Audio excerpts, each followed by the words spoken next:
Uniform civil code के नाम पर ऐसे लोगों को भड़काने का काम हो रहा है।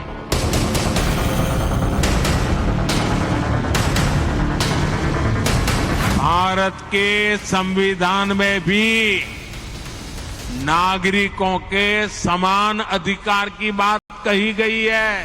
सुप्रीम कोर्ट डंडा मारती है, कह रही है कॉमन सिविल कोड लाओ।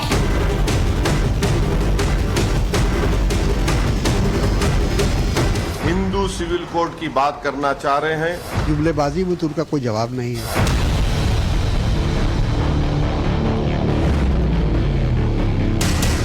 इसका इस्लाम से संबंध होता तो दुनिया का कोई मुस्लिम देश 3 तलाक खत्म नहीं करता। जैसे जैसे चुनाव नजदीक आएगा भारतीय जनता पार्टी नफरत की राजनीति को बढ़ावा देगी, नफरत की राजनीति की बात करेगी।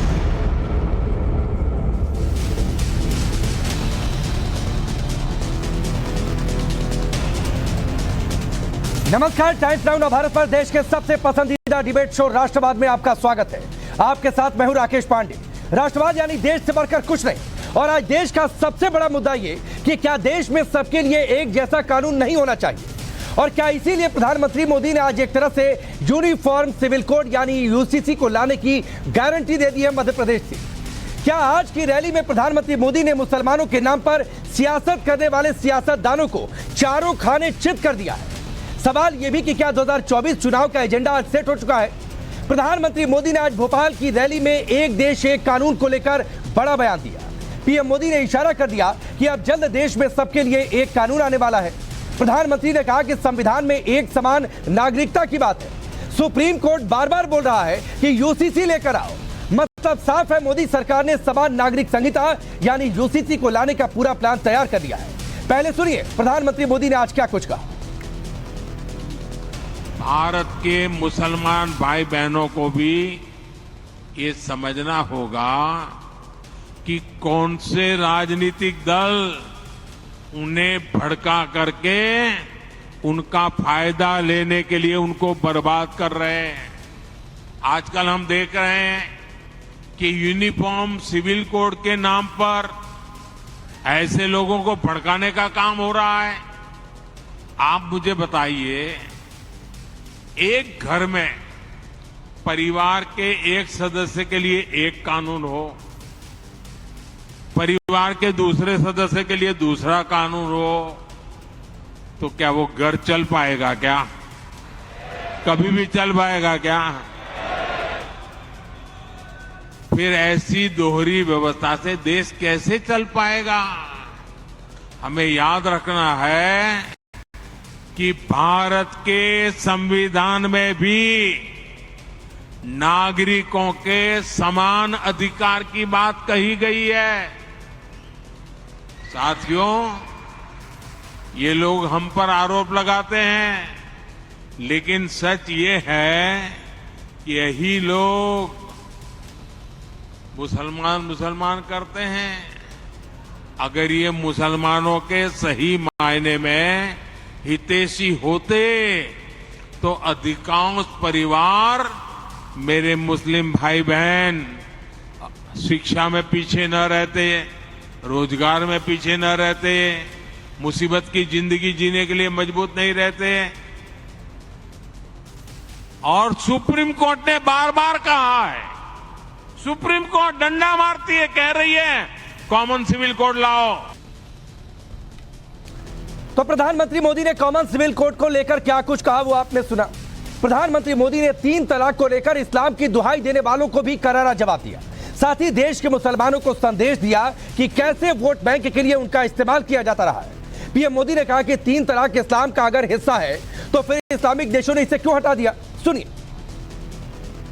दुनिया के अनेक मुस्लिम बाहुल्य देश, इसका इस्लाम से संबंध होता तो दुनिया का कोई मुस्लिम देश 3 तलाक खत्म नहीं करता।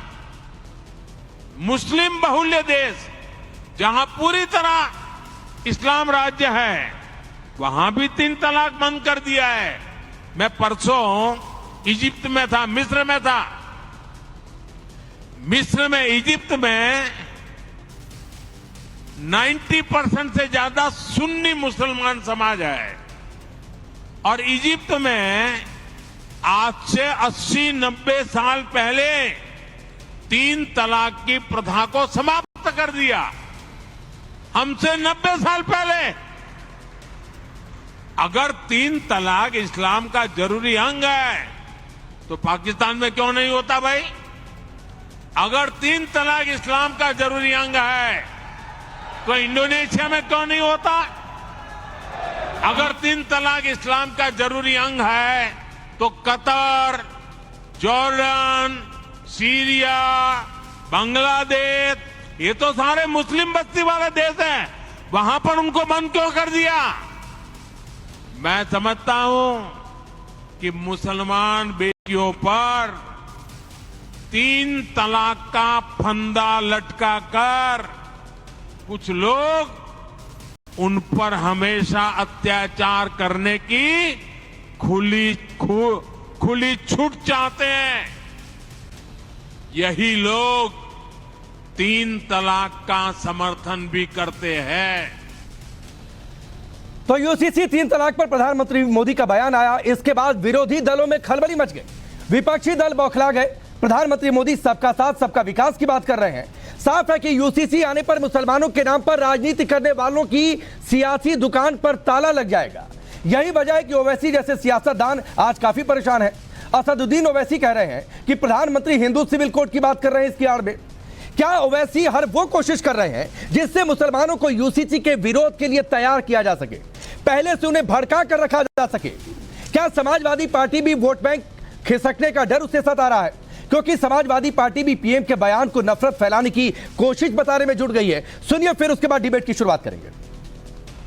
प्रधानमंत्री यूनिफॉर्म सिविल कोड के नाम पर फिर से कह रहा हूं, हिंदू सिविल कोड की बात करना चाह रहे हैं, उसको लाना चाह रहे हैं। उनका मकसद वही है। और एक क्या है कि मकसद क्या है कि टारगेट करो भारत के मुसलमानों को, उनको ह्यूमिलेट करो। आप यूनिफॉर्मिटी इक्वालिटी को मानते नहीं। जब मानते आप वहां पर हिंदू एक्सेप्शन दे देंगे आप, और पूरे मुसलमानों के रिलीजियस प्रैक्टिस को आउटला करना चाहते। जैसे जैसे चुनाव नजदीक आएगा, भारतीय जनता पार्टी नफरत की राजनीति को बढ़ावा देगी, नफरत की राजनीति की बात करेगी। वो जनता के असली मुद्दों पे चर्चा नहीं करना चाहती, क्योंकि जनता के असली मुद्दों पे उन्होंने कोई काम नहीं किया है। इसलिए जनता का असली मुद्दों से ध्यान भटकाने के लिए इस तरह की राजनीति को बढ़ावा देगी। लेकिन देश की जनता इस बार होशियार है। वो 2024 में जनता के असली मुद्दों पे वोट करेगी और भारतीय जनता पार्टी को सत्ता से उखाड़ सकेगी। जुमलेबाजी में तो उनका कोई जवाब नहीं है। हम लोग 2014 से सिर्फ जुमलेबाजी सुन रहे हैं। बेरोजगारी दूर कर देंगे, भ्रष्टाचार खत्म कर देंगे, गरीबी दूर कर देंगे, महंगाई कम कर देंगे। क्या हुआ?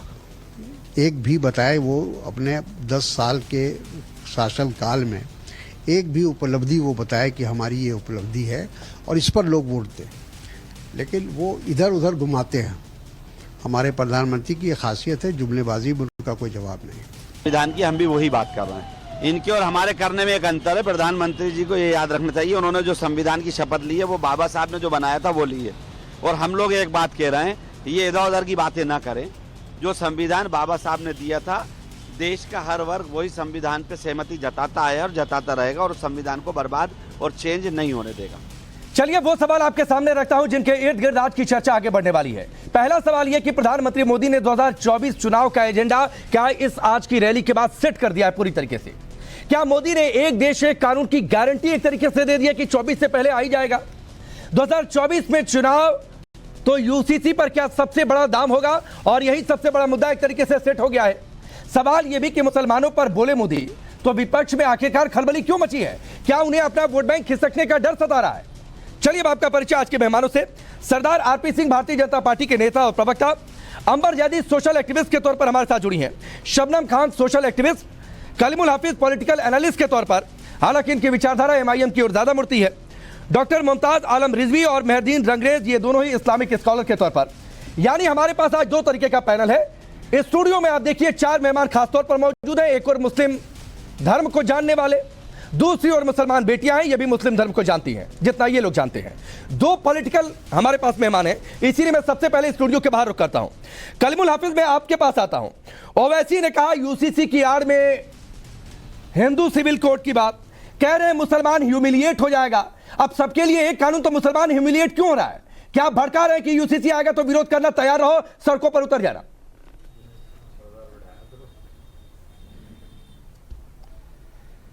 देखिए, ये एक तीर से भारतीय जनता पार्टी का ही निशाने लगाना चाहती है। एक तरफ तो आदिवासियों का जो अस्तित्व है उसको खत्म करना चाहती है। उनके लिए जो स्पेशल हक है जल जंगल जमीन का, उनके लिए बाकायदा स्पेशल कानून में प्रावधान है 241, 244/2/13 में, और उनका हक है उस पर। तो ये चूंकि मनवादियों के साथ साथ कारोबारियों की क्रोनिक कैपिटलिस्ट की ये सरकार है, तो ये उस पूरे जो आदिवासियों का जो पूरा साम्राज्य उस पर कब्जा करना चाहती है। यूसीसी पे एक तरफ निशाना बनाती है कि ये हम मुसलमानों के खिलाफ ला रहे हैं, लेकिन असल इसका निशाना जो है वो आदिवासियों का हक खत्म करना है, नंबर 1। इसीलिए आपने देखा होगा पूरे देश में इसका विरोध हो रहा है, खास तौर से नागालैंड, मिजोरम, त्रिपुरा, मध्य प्रदेश, राजस्थान, यहाँ के लोग धरनों पे बैठ गए, राजभवन के आगे बैठ रहे हैं। किस आदिवासी ने विरोध किया, मुझे नाम बताइए। और आप मुसलमानों की चिंता पहले कर लीजिए सर कलीमुल हाफिज। जिस पार्टी को आप सपोर्ट करते हैं, वो पार्टी जिस विचारधारा को लेकर आगे बढ़ती है, तो पहले आप आदिवासियों की चिंता छोड़कर सर उस पार्टी की लाइन पर सोच लीजिए। मुझे बता दीजिए किस आदिवासी ने विरोध कर दिया, मुझे नाम बताइए। मैं बता रहा हूं, देखिए आदिवासियों ने झारखंड के जो 5 जुलाई को झारखंड के गवर्नर के सामने धरना दे रही है वो आदिवासी ग्रुप। क्या धरना था? पूरा जो आदिवासी करके जो उनका ग्रुप है वो धरना दे रहा है। क्या धरना था कि यूसीसी मतलब? एक बात चलिए, अरे क्या धरना था? एक एक करके आगे बढ़ते हैं। क्या धरना था कि यूसीसी मतलब? यूसीसी हटाइए, ये धरना, हाँ धरना इस बात का है कि भारतीय जनता पार्टी का ये यूसीसी के बहाने आदिवासियों के जल जंगल जमीन का कलीमुल हाफिज सुनिए सर, ये 21वीं सदी में जब सबके हाथ में मोबाइल है, सभी स्मार्ट है सर, तो इतनी मासूम ना तो आप बनिए, ना तो देश की जनता को इतना ना समझिए, ना तो आपके पास अभी ड्राफ्ट आया है और जो जानकारियां हैं कि शादी की उम्र को लेकर नियम हो सकता है, तलाक के आधार से जुड़ा नियम हो सकता है, सक्सेशन को लेकर नियम हो सकता है, एडॉप्शन को लेकर नियम हो सकता है। सर किसी की जंगल जमीन नहीं छीनी जा रही है, तो ना तो बरगलाइए ना तो भड़काइए। अब चलिए मुसलमान वाली बात कर लीजिए, फिर मैं सरदार आरपीसी का रुख करता हूं। देखिए आप समझिए, देखिए 21वीं सदी में ही ये पॉसिबल है कि अडानी पूरी आधी अब मैं आपसे यूसीसी पर पूछूंगा, आप अडानी पर जाएंगे, इसीलिए हुआ ये। आपसे यूसीसी पर पूछूंगा, आप अडानी पर जाएंगे, यही दिक्कत है। चलिए सर मैं आता हूं, एक बार सबकी टिप्पणी जरूरी है। सरदार आरपी सिंह, सीधा सा सवाल था कि यूसीसी से मुसलमान ह्यूमिलिएट कैसे हो रहा है? ये मुसलमान की बात तो कर नहीं पाए कलीमुल हाफिज, कभी आदिवासी ग्रुप के बीच चले गए, कभी अडानी तक चले गए।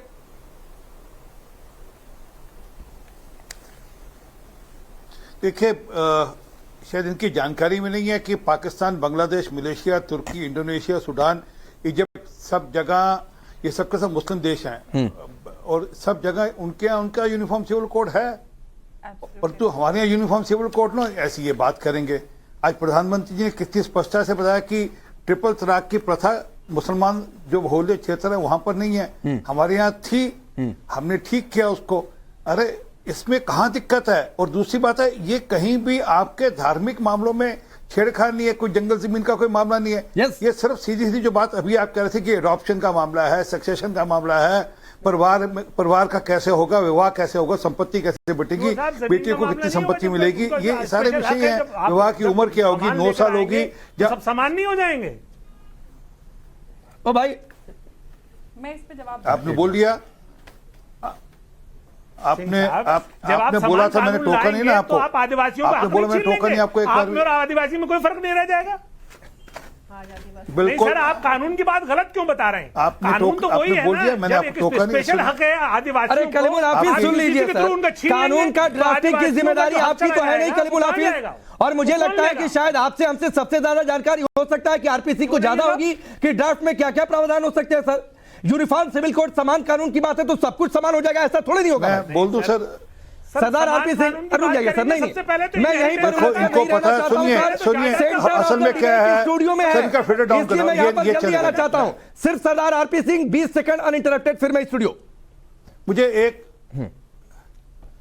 मुझे सिर्फ इतना कहना है कि ये जानकर इसका हवा खड़ा कर रहे हैं इनको पता है कि मुसलमान भी इनके साथ नहीं है। मुसलमान भी चाहता है कि उनकी बेटियों को पूरा हक मिले, उनके यहाँ शादियां, तलाक, भत्ता, गोद लेने का जो प्रक्रिया है सब एक जैसी हो, और वो वे भी चाहते हैं।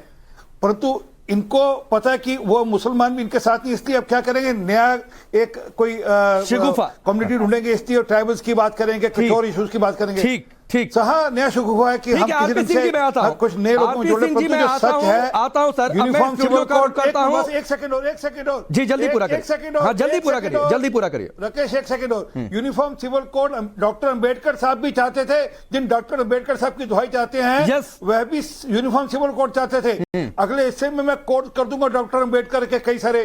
ठीक है, बिल्कुल कोट करिएगा, और जब मुझे बीच में जरूरत पड़ेगी तो मैं अलग से आ जाऊंगा कि कोट करिए। अब चलिए स्टूडियो में मैं रुक करता हूं। अंबर, आप मुसलमान बेटी, शबनम भी मुसलमान बेटी है। प्रधानमंत्री मोदी ने मुसलमान बेटियों की चर्चा की, 3 तलाक कानून कैसे खत्म हुआ इसकी चर्चा करते समय मुझे 2 बातें बताइए। यूसीसी से क्या आपको खुशी होगी, और जो बातें कही जा रही है कि मुसलमान ह्यूमिलिएट होगा, तो बतौर मुसलमान क्या आप ह्यूमिलिएट होंगी? बराबरी के अधिकार से कौन ह्यूमिलिएट होता है? बराबरी का अधिकार तो सबको खुशी देता है। ये कौन सा ह्यूमिलिएशन है, मेरी समझ में नहीं आ रहा है। ये राजनीतिक ह्यूमिलिएशन, एक वोट बैंक को कराने की कोशिश की जा रही है, वो पूरी तौर से साफ दिखाई दे रहा है। लेकिन आपने जो यूनिफॉर्म सिविल कोड की बात की, मैं उस पर 2-3 बातें रखना चाहती हूँ, क्योंकि मैं एक भारतीय मुसलमान हूँ, और दूसरी हमारी याचिका भी सुप्रीम कोर्ट में काफ़ी समय से है इसी चीज़ को लेकर के इस देश में एक कानून होना चाहिए।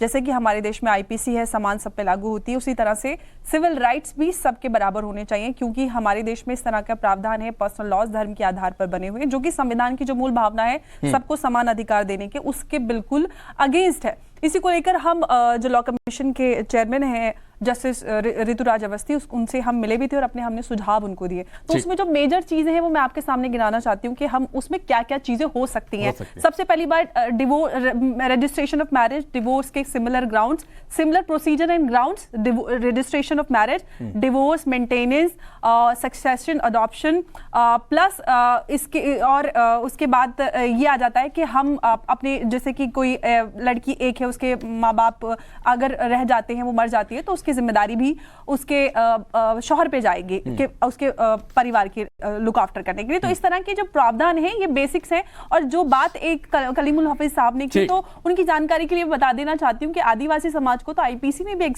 उनको, वो उसमें भी उनको छूट मिलती है। और आप यूसीसी पे आपने बहुत अच्छा वैल्यू ऐड किया है कि जो प्रोपेगेंडा खेल रहे थे कलीमुल हफीज साहब की जल जंगल जमीन छिड़ जाएगी। अब मैं मेहरदीन आपके पास आता हूं। एंटी मुस्लिम कैसे है, बार बार कुछ पार्टियां कह रही हैं। सर मैं आऊंगा सर, प्लीज प्लीज। नहीं दूसरों के बीच में नहीं, बिल्कुल दूसरों के बीच में नहीं सर, बिल्कुल दूसरों के बीच में नहीं सर। आप प्रोपेगेंडा खेल रहे थे, मैं प्रोपेगेंडा ही कहूंगा। जल जंगल जमीन की बात नहीं है, इस कानून में तो नहीं है, नहीं है सर। तो यहाँ पर आके प्रोपेगेंडा मत किया कीजिए, प्रोपेगेंडा मत किया कीजिए। आईपीसी में आदिवासी समाज को एक्सेप्शन नहीं मिलता क्या? अभी सबकी आवाज डाउन करिए सर, बिल्कुल नहीं, ओवरलैप नहीं सर, ओवरलैप नहीं प्लीज। मेहरदीन, क्या आपको लगता है कि एंटी मुस्लिम है? क्या मुसलमान ह्यूमिलिएट हो रहा है? देखिए, बीजेपी का जो बिल आती है वो हमेशा लाती है, खास तौर से ये यूसीसी की बात है सर, सुन तो लीजिए सर, यूसीसी का ये भी एक सर, वो जैसे 15 लाख का जुमला था, वैसे ये भी एक जुमला है। ये चुनाव तक 2024 तक जुमला रहेगा, उसके बाद इसके आप देखना ये कहीं पर भी कहीं नहीं होगा। अभी तो ना इसका कोई ड्राफ्ट तैयार है, ना कोई ये कहीं काम। देखिए सुनिए, बीच में मैं आपके नहीं बोला था, मैं पूछ रही हूँ, अगर आता है तो समर्थन करते हैं। देखिए अगर आएगा तब हम उसको देखेंगे ड्राफ्ट में क्या लिखा है, क्या किस तरीके से क्या हकूक मिलेंगे सबको। नहीं मैं बता देता हूं, चर्चा होगी, मगर बिना चर्चा हुए ही बात होने लगी। अभी तो सारे जो विपक्षी पार्टियां हैं, राकेश भाई, अगर आपको पहले तो जब कोई कानून बनता है तो सारी विपक्षी पार्टियों को बुलाया जाता है। और अरे सुनिए ना सर, आपसे सर सुनिए ना, वो छोड़ दीजिए सर, क्या होता है नहीं होता है, किसको बुलाना है सरकार देखेगी सर, उसका काम है। मान लीजिए जो ड्राफ्टिंग की बात अंबर कर रही है, शादी को लेकर, तलाक को लेकर, तलाक देने की प्रक्रिया, मेंटेनेंस की जो बातचीत कर रही थी, एडॉप्शन की बातचीत जो कर रही थी, पति पत्नियों की संख्या की भी बातचीत, इस पर आपकी क्या राय है? अंबर अभी कह रही थी, क्या हमें संविधान अपने जो है धर्म की आजादी नहीं देता? बिल्कुल देता है, संविधान देता है ना। तो आप हमारे जो हमारे संविधान हमें अधिकार देता है, उसमें आप क्यों खनन डालना चाह रहे हैं? आप कौन होते हैं? अरे ये हमारा अपना पर्सनल मसला है। अरे सुनिए, हम किसको संपत्ति देंगे नहीं देंगे, अडॉप्ट करने वाले से मसला लेके सारी चीजें जो भी है, ये खास तौर से मुस्लिमों को टारगेट करने वाला कानून है, और इसका विरोध हम कर रहे हैं और करते रहेंगे। मुझे 30 सेकंड चाहिए। सही कहा हुआ सामने कि इसका विरोध करने लायक कानून है। आप सुन लीजिए ये नॉन स्टॉप आप गाड़ी छोड़ देंगे इस सवाल दूसरे दर्जे का नागरिक मेहदीन सुन लीजिए अंबर को। देखिए आपने जो बात की धर्म का जो हमारा अधिकार है, बिल्कुल हमारा संविधान देता है फ्रीडम ऑफ रिलीजन, लेकिन फ्रीडम ऑफ रिलीजन में ये आता है कि हमें कौन से धर्म को मानना है, किस तरह से मानना है। हमारे लिए शादी किस तरह से होगी, लेकिन शादी में अधिकार कैसे होंगे, किस तरह से गुजारा भत्ता दिया जाएगा, जमीन कैसे मिलेगी, ये सिविल राइट्स है। ये धर्म के आधार पर तय नहीं हो सकते, विविधताओं के नाम पर महिलाओं के साथ अन्याय नहीं हो सकता। अगर आईपीसी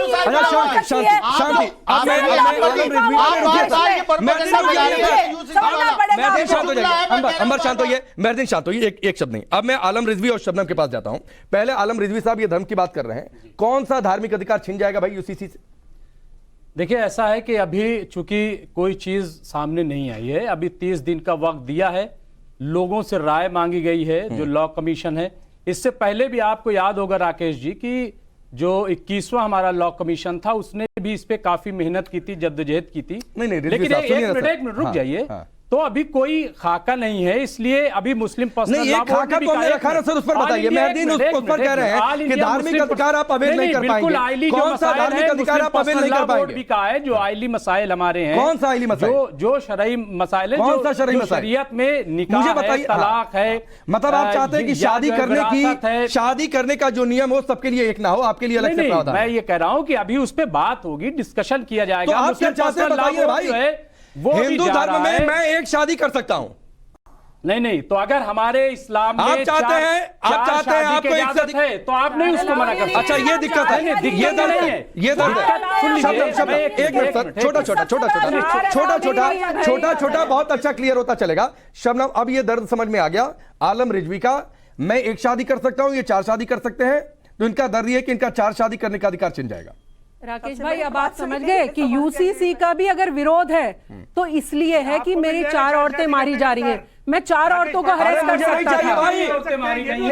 नहीं, मुझे नहीं चाहिए 4 शादी का अधिकार। एक शादी मैंने किया, मैं अपने परिवार में बहुत खुश हूँ, तो मुझे 4 शादी का अधिकार नहीं चाहिए। में कहीं लिखा नहीं है कि 4 शादी कर सकते हो। ये इन्होंने अपनी तरह से व्याख्या करी है ताकि 4-5 नहीं, आप खुलकर शादी करके 4 शादी का अधिकार चाहिए। कलमुल हाफिज, ये आप खुलकर कह रहे हैं। असली दिक्कत यही समझ में आ गई 2 लोगों से। रुक जाइए सर, शबनम की बात पूरी होने दीजिए। रुक जाइए राकेश भाई, इस पैनल पर शबनम 2 लोगों की बात समझ में आ गई। मेहदीन तो खुलकर नहीं आए, लेकिन रिजवी साहब और कलीमुल हाफिज खुलकर कह रहे हैं कि भाई 4 शादी तो चाहिए हमें। पहली बात तो अगर एक व्यक्ति ये बोल रहा है कि जुमला है तो फिर आप टेंशन ही क्यों ले रहे हो? आराम से घर बैठो, आपको चर्चा ही नहीं करनी चाहिए जब आपको पता है कि वो जुमला बोल रहे होंगे। दूसरी बात, जब आप हमारे इस्लाम धर्म में लिखा ही नहीं है कि 4 शादी कर सकते हो। ये कौन है जो ये 4 शादियों का कॉन्सेप्ट ले लेकर आता है? कहां लिखा है बताइए? 4 शादी झूठ। इस्लाम धर्म का इन्होंने इसी तरीके से बता के बच्चे कितने भी ये तो अल्लाह की देन है। अरे आप तो 4 शादी कर सकते हो, 6 शादियां कर सकते हो, 25 वाली ज्यादा अच्छी नहीं लगी तो 15 वाली भी ला सकते हो। ये सब इनका कॉन्सेप्ट है, इनके दिमाग की उपज है। इस्लाम धर्म में कहीं नहीं लिखा है। ये मैं टाइम्स नाउ पर चिल्ला कर बता रही हूँ पूरे देशवासियों को, दुनियावासियों को। तो कह रही है कि इस्लाम में लिखा ही नहीं है। अब झूठ मैं क्लियर करते चलता हूँ। अरे तो ठीक है, उसे इस्लाम नहीं पता, इन्हें नहीं पता, वो कहता है मैं इस्लाम का ज्ञानी हूँ। समझते चलता हूँ। मतलब आप लोगों एक मिनट रुकिए ना, एक पॉइंट सर, एक पॉइंट प्लीज रुकिए ना सर, प्लीज रुकिए ना, पीएम ने प्लीज रुकिए। मणिपुर की बात करते हैं, मणिपुर क्या लिखा है? अभी मणिपुर पर चर्चा चल रही है। नहीं, मणिपुर पर नहीं, आप बताइए मध्य प्रदेश में यूसीसी, मणिपुर पर चर्चा चल रही है। यूसीसी पे मणिपुर का टॉपिक मणिपुर को बोलना चाहिए था। हम कह रहे नहीं, टॉपिक बता दिया चाहे जो हो। मैं कह रहा हूं कि मणिपुर का डिबेट सर यूसीसी पर है, उसी पर डिबेट करूंगा सर। मणिपुर पर चर्चा करूंगा सर, चाहिए था मणिपुर। मैं मणिपुर पर चर्चा नहीं कर रहा हूं। आज का टॉपिक यूसीसी था, आपको बताया था सर। पीएम को प्लीज उसी पर बने रहिए चाहिए। चलिए अब मुझे एक बात बताइए, बेरोजगारी आपके कहने से नहीं, आपके लिए तो कुछ भी नहीं है। आप पता नहीं किसी यूनिवर्सिटी में पढ़ी है, आपके लिए तो कुछ भी नहीं है। ये दरअसल चाहते हैं ना कि मणिपुर ले जाकर कुछ भी नहीं है। नहीं, आप दोनों लोग मुझे बताएं। शबनम एक सेकंड रिजवी साहब, मेहरदीन, अभी आप डिरेल होने लगे। मुझे एक बात बताइए, क्या इस्लाम में लिखी है कि 4 शादी होनी है? देखिए इस्लाम ये तो कह रहे थे। नहीं, जो प्यारे नबी थे रसूलुल्लाह सल्लल्लाहु अलैहि वसल्लम, उनकी 4 बेगमें थी। नहीं, लिखा है भाई कहीं। अरे लिखा है भाई, लिखा है 4 बेगमें। तो ये बताइए ना कहाँ लिखा है? मगर शर्त है उसमें, क्या कर सकते हैं इन्हें सब पता है। मगर ये जो है बाकायदा इस माइंड को बना के आती है, किसी तरीके से इस्लाम को धर्म को जो है उसे अपमानित करना है और मुसलमान होते ही अपमानित करने का काम करते हैं। इसलिए हम इनसे जो है इसलिए बचना चाहते हैं। देखिए अगर कोई शादी करता है, अच्छा राकेश जी आप ये बताइए, आपके बीवी अगर आपके बच्चे नहीं होते तो आप दूसरी शादी करेंगे या नहीं करता भाई, नहीं करता, नहीं करता, मैं अडॉप्ट कर लेता। आपको जरूरत नहीं है भाई, हमारे परिवार को है भाई, हमें जरूरत है ना।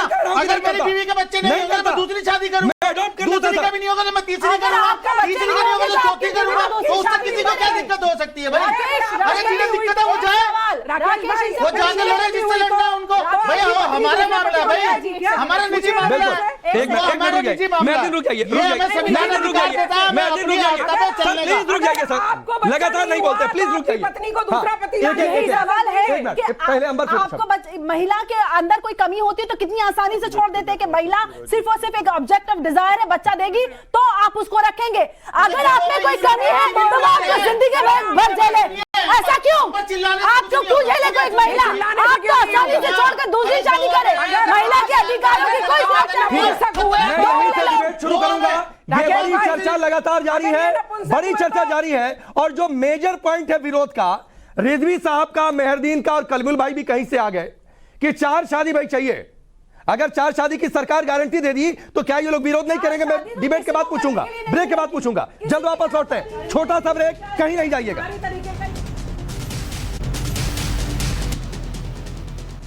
ब्रेक के बाद चलिए आगे बढ़ते हैं। बड़ी चर्चा लगातार जारी है कि क्या एक तरीके से 2024 चुनाव के पहले यूसीसी की गारंटी देश के सामने हो गई है।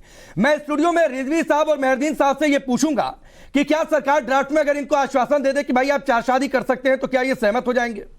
लेकिन उससे पहले मैं कलीमुल हाफिज आपके पास आता हूं। सर, क्या आप सुप्रीम कोर्ट और संविधान को सबसे ऊपर मानते हैं? कोई उसमें शक नहीं आपको, हाँ या ना? जी हाँ, सबसे ऊपर है। ठीक है। 1985 सुप्रीम कोर्ट ने कहा यूसीसी राष्ट्रीय एकता को बढ़ावा देने में मददगार है। मई 1995 यूसीसी की आवश्यकता पर किसी प्रकार का संदेह नहीं। मैंने सिर्फ 2 लाइन 2 समय की कोट की, ऐसी 4-5 लाइनें और है आप स्क्रीन पर देख सकते हैं। 23 नवंबर 1948 को चर्चा के बाद संविधान में अनुच्छेद 44 आया जिसमें कहा गया कि यूसीसी लाने की कोशिश होगी और इसे लाया जाएगा। समय रहते इसकी कोशिश आगे आने वाली सरकारें करें। अब बोलिए सर। देखिए, सुप्रीम कोर्ट से पहले संविधान सभा ने भी यही कहा था कि इस पे ये कहा था कि भाई सरकारों को इस पे माहौल बनाना चाहिए। तो अब सरकार ने 2018 का जो कमीशन था, उस लॉ कमीशन ने भी कोशिश की और सारे देश से सबसे राय मांगी और उस राय मांगने के बाद वो 2018 वाला जो कमीशन था वो इस नतीजे पे पहुंचा कि ना तो यूसीसी की जरूरत है इस देश में और न इसको लाया जाना किसी तरह से लाभप्रद होगा। लेकिन अब ये फिर दोबारा से सरकार ने ये दोबारा से कवायद शुरू की है। मुझे उम्मीद है कि जब पूरे देश से राय मांगी जाएंगी, सारे समुदाय से राय मांगी जाएंगी, तो फिर उसी तरह की राय आएंगी। क्योंकि इस देश की जो ताकत है, अगर मान लीजिए कि इस बार राय आ जाती है, अगर आप मान लीजिए इस बार राय आ जाती है, मैक्सिमम लोग ये कह देते हैं कि यूसीसी लाया जाना चाहिए, ये प्रावधान शामिल हो जाए, तो आप लोग मान जाएंगे? फिर जाहिर बात है अगर राय आएगी तो एक हमारे मुस्लिम समुदाय से भी राय आएगी। अगर वो कहेंगे अरे मुस्लिम समुदाय में अकेले आप थोड़े तैयार होंगे तो हम सब लोग मानेंगे। मुस्लिम समुदाय में अकेले आप थोड़े नहीं है। देश में 18-20 मुस्लिम समुदाय से मतलब नहीं, मुस्लिम समुदाय में जो सबसे बड़ा ग्रुप है वो all India Muslim personal law board है। अगर all India Muslim personal law board किसी बात को मानेगा तो हिंदुस्तान का सारा मुसलमान उसको मानेगा। एनजीओ को क्यों मानेंगे? हम सुप्रीम कोर्ट को मानते हैं, संविधान को मानते हैं। आप मानिए एनजीओ के पीछे आप चलिए, ऐसी एनजीओ में खोल लेती हूँ। आप ना माने, ये आपकी आजादी है, ये आपकी आजादी है। अरे तो भाई बोर्ड के नाम पे मुसलमानों को भड़काने भी नहीं दिया जाएगा।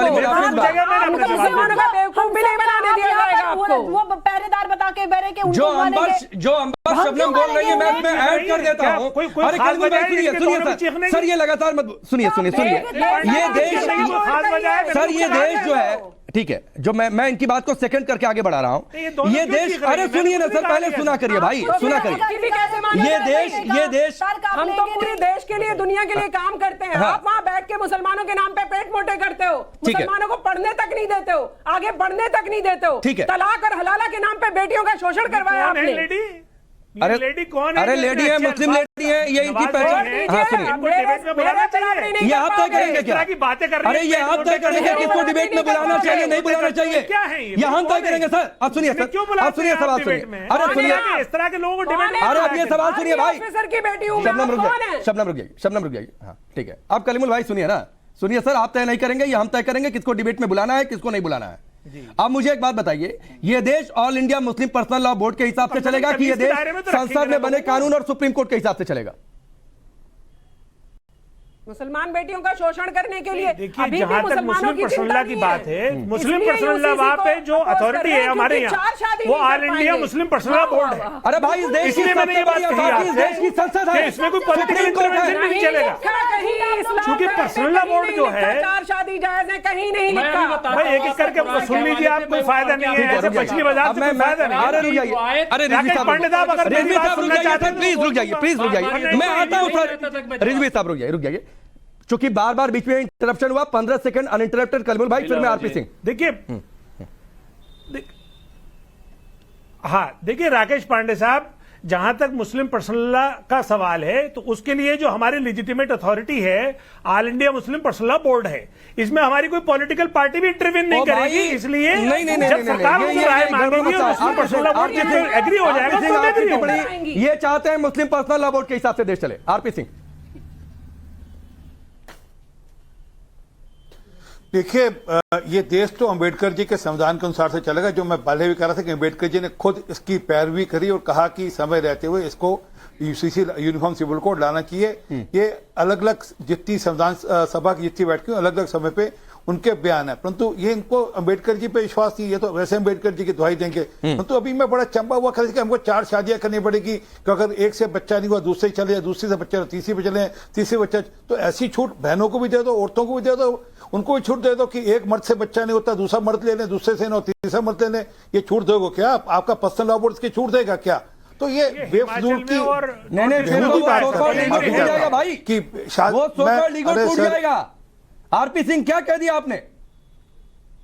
सो कॉल्ड ईगो टूट जाएगा इनका। नहीं, मैं तो क्या, मैं सही कह रहा हूं कि आप ईगो क्या, देश के मतलब किसी बहन की इज्जत से, आबरू से, उसके संविधान के अधिकार से ऊपर रखे इनकी ईगो क्या? इशू जो मैं बड़ा अजीब, मतलब अजब बेहूदी सी बात करी इन्होंने, परंतु इशू वो नहीं है। इशू है कि क्या बेटियों को समान अधिकार, बेशक वो मुसलमान हो, मेरे घर में अगर कोई मुसलमान बेटी ब्याह कर आ जाए, ठीक है सर, मैं स्टूडियो में आता हूं। सिंह साहब, मेरी बेटी को होंगे क्या वो अधिकार होंगे जो मेरी बेटी को होंगे? तो क्या होंगे नहीं होंगे? तो क्या एक परिवार में अगर एक मुसलमान बच्चा ब्याह कर आ जाए तो उसको वैसे अधिकार मिलेंगे नहीं मिलेंगे? क्या उसको परिवार में से जो संपत्ति में हिस्सा है वह वैसे मिलेगा नहीं मिलेगा? ठीक है आरपी सिंह जी, मैं आता हूं सर दोबारा। रिजवी साहब, कुरान में बार बार शबनम जी कह रही कि 4 शादी का कहीं कोई जिक्र नहीं है। मैं वो लाइन पढ़ करके सुना देता हूं जिसमें जिक्र किया गया है कि तुम यतीमों के साथ इंसाफ न कर सकोगे तो जो दूसरी औरतें तुम्हें पसंद आए उनसे निकाह कर लो, 2-2, 3-3 और 4-4 तक।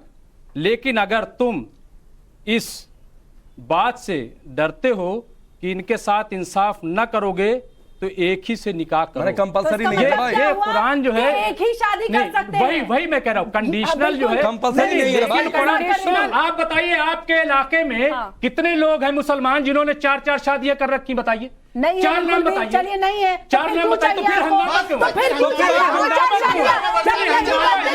लेकिन देखिए ऐसा है कि अगर शुगर हो जाए किसी को, शुगर किसी को हो जाए तो ऐसा नहीं कि गन्ना पैदा करना बंद कर दिया जाता है, बल्कि अब सुनिए हम चीनी का इस्तेमाल न करें। नहीं, देखिए मैं कह रहा हूँ, अब सुनिए अंबर रिजवी साहब, एक सेकंड रुकिए, मैं आऊंगा सर आपके ही पास। अंबर एक मिनट शांत होइए। अंबर, अरे एक मिनट रुक जाओ भाई। अंबर, आप हमें जानती हैं, हम 3 तलाक हमारे यहाँ है, आप हमें जानती हैं, है हमारे यहाँ 3 तलाक है, 3 तलाक। अब सुनिए, अब हमें जानती है, अब सुनिए ना, अब सुनिए। ओ भाई, कौन पैरवी कर रहा है? कौन पैरवी कर रहा है यहाँ? फिर वही हम कह रहे हैं, आप बताइए अंबर ना, अंबर अंबर एक सेकंड अंबर एक सेकंड अंबर अंबर अंबर अंबर एक सेकंड मेहरदीन भाई, अरे रुक जाइए ना रिजवी भाई। जब कंपलसरी नहीं है कि 4 शादी, जब कंपलसरी नहीं है तो भाई आप भी 4 शादी पर एतराज जता रहे थे कि खत्म हो जाएगा, ये भी कर रहे हैं, वो भी कर रहे थे करीबन भाई बाहर बैठ के। चलिए मेहरदीन को बोलने दीजिए, मेहरदीन को बोलने दीजिए सर। फिर हमारा पर्सनल मामला है, हम क्या करते हैं, हमारी पर्सनल जिंदगी का मसला है, हम क्यों बाहर की बात बताएं और क्यों लोगों को बताएं कि हम ये करेंगे। ये सारी चीजें जो है ना, ये किसी तरीके से मेन मुद्दों से भटकाने का मुद्दा जो है ये भटकाया जा रहा है, ठीक सिर्फ और कुछ नहीं है। मेहरदीन भाई एक मिनट, शबनम ये इनका पर्सनल है, आपका पर्सनल नहीं है, ये कह नहीं, मैं ये बोल रही हूँ कि बेटियों का, मुसलमान बेटियों का पर्सनल नहीं है, ये सिर्फ मर्दों का पर्सनल मामला है। एक बात बताइए, पति अगर नपुंसक है तो क्या पत्नी को ये लेके जाते हैं कि दूसरा आदमी देख लीजिए आपके दूसरे वाले पति को मैं अपने घर में रखूंगा सम्मान सहित? नहीं, अभी भी यूसी में है कि अगर आप नपुंसक होंगे तो आप शादी ही नहीं करेंगे, राकेश आप मना भाई कर देंगे। कोई नपुंसक शादी राकेश करता है भाई क्या? अब ये पता नहीं कौन सी चीजें निकालते हैं।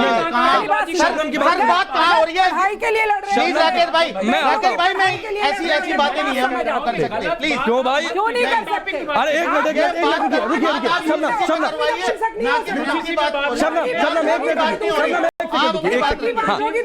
सुनिए, अरे मेहरदीन सुनिए ना भाई, सुनिए मेहरदीन, अभी आपने एक मिनट रिजवी साहब रुक जाइए, अरे रुकिए शबनम रुकिए, अरे एक मिनट अरे रिजवी भाई रुकिए, बताइए क्यों नहीं बोले मणिपुर पे? यूसीसी इतना जरूरी हो गया, मणिपुर चल रहा है वहां नहीं बोले, आप बताइए ना। अरे रिजवी भाई, अरे रिजवी भाई मणिपुर पे क्यों नहीं बोले? इनकी आवाज बंद करिए, इनकी आवाज बंद करिए, सबकी आवाज बंद है, सबकी आवाज बंद है, सबकी आवाज बंद है।